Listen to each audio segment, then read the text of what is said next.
Have you ever thought how your biggest flaw could be your greatest strength? A fascinating question, isn't it? You see, flaws, those aspects of ourselves we're often told to hide or fix, carry an unexpected potential. Society tends to paint flaws in a negative light, but what if we shift our perspective?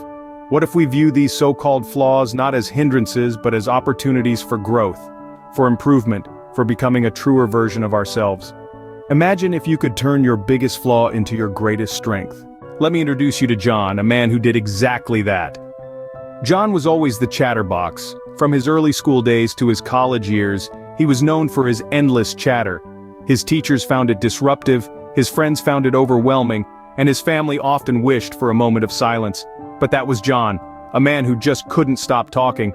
Many told him to tone it down. They said his talkativeness was a flaw, a defect that needed to be corrected. But John, he chose to see it differently.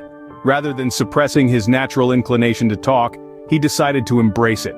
After all, this was part of who he was, a part of his identity. He realized that his love for conversation, his knack for stringing words together, wasn't something to hide or be ashamed of. Instead, it was something to be honed, to be polished, to be celebrated. So he did. He started honing his speaking skills, practicing his diction, refining his vocabulary.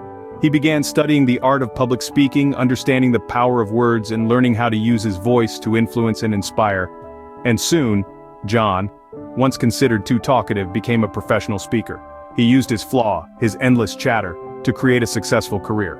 His voice, once a source of irritation for many, became a source of motivation, inspiration, and change. John turned what was once his biggest flaw into his greatest strength. So, what can we learn from John's story?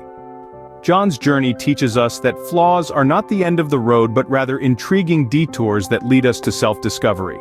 They are not weaknesses, but unpolished strengths that have the potential to shine bright if we dare to embrace them. See, the beauty of flaws lies in their inherent capacity to evolve. A flaw today can be a strength tomorrow, and that's the magic of personal growth. Flaws serve as a catalyst for change, for improvement, and for becoming the best version of ourselves. Every flaw is a challenge, a call to action, an opportunity to grow, and an invitation to step out of our comfort zone. They demand us to strive, to face our fears, to conquer, and to triumph. So, let's not shun our flaws. Instead, let's embrace them. Let's harness their power to fuel our journey toward success. Remember, your flaws are not your downfall. They can be the key to your success.